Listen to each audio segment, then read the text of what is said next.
welcome to today's video about how to raise baby chicks. My name is Mayat Van Eyder, and I am here with you every day for the next 16 weeks, showing you how to raise baby chicks from day olds into their healthy layers.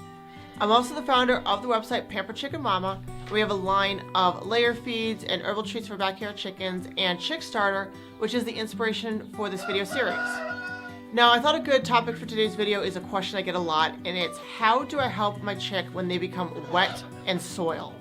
So soiling can be like they get food on them, they get mud on them, they get egg yolk on them if they're under a hen, or it can actually mean they actually get poop on them.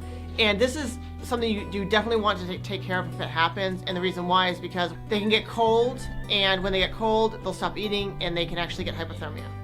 So you definitely want to make sure that your chicks are always dry and clean. Soiling can happen if, for example, they get poop on them or another chick poops on them, which can happen. It happens more frequently than you might think.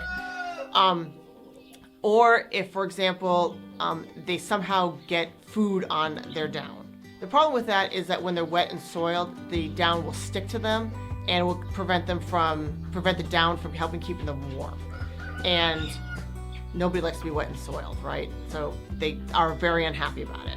So the way you want to handle this is by first very gently, probably with just a washcloth. I know some people actually put their chicks in water, but I don't recommend it. Just with a washcloth. You don't want anything on the washcloth to start with. So don't use baby wipes. Don't use any sort of disinfecting towels you might use at home. Just use a wet washcloth. And you want it to have like warm water on it, not boiling, but probably like close to room temperature, if not a little bit warmer. And start wiping the chicks' soiled feathers or soiled down as much as you can. And this can happen whether the chicks have down on them or they're just also starting to get their feathers. Either way, you want to correct this. We've had to do this a number of times this season because chicks, for whatever reason, are falling into waterers. And we use those mason jar waters, so it's pretty hard to fall in them, but they somehow managed it.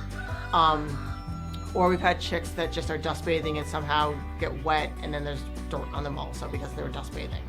So you want to wipe it off to the best of your ability, and you might have to take your finger and scrub a little bit. That's just kind of the deal. You have to do that. And the same thing happens if they have poop on them. I always wear gloves because I don't want to get chicken poop under my nails, but you just have to slowly pick at it and very, very, very gently. Because they're small, their skin is fragile, obviously, and you don't want to pull on it and accidentally cause a wound or something. So very, very, very gently with the warm water. And I found that doing it this way, it actually makes it come off pretty quick. It's not a hard thing to do. But once you've done that and there's no more soiling on them, then it's time to get them dry. The way I do this is I use a hair dryer, and I use it on the low setting, and I keep it pretty far away so that they don't get burnt, and I move it around a lot so that there's no one area that is getting hot. I would really make sure that you're using a blow dryer that isn't very hot for this. You just want to blow it dry. You don't want to necessarily have it on full blast. The lowest speed and the coolest temperature is what's best to use. And it might take a few minutes. I think the last time I did this, it took like 10 minutes to actually get all the down dry. You're gonna have to sit there also and very, very gently fluff the feathers to get underneath the down to make sure the whole thing, the whole fiber gets dry. So it is a little bit of a process, but I found that it actually works the best, and it gets the chick drier faster than any other option.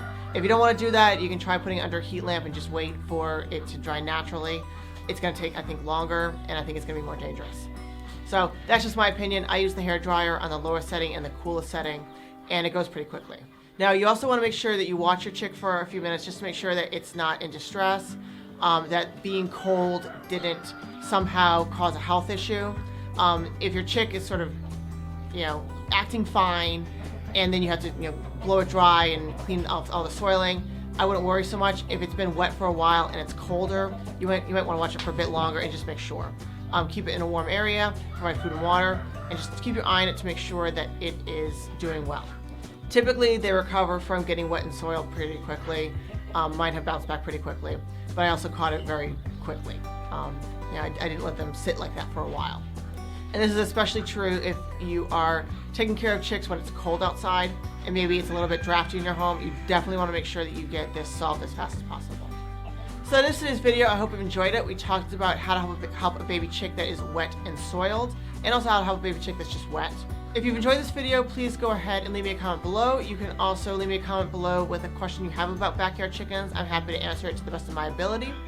Please do consider subscribing, and if you are watching this on YouTube, you can go ahead and click the notification bell to be notified about when I upload a new video, which will be every day for the next 16 weeks as we talk about how to raise baby chicks from day old until they're healthy layers. Thanks for watching, and I'll see you next time. Bye!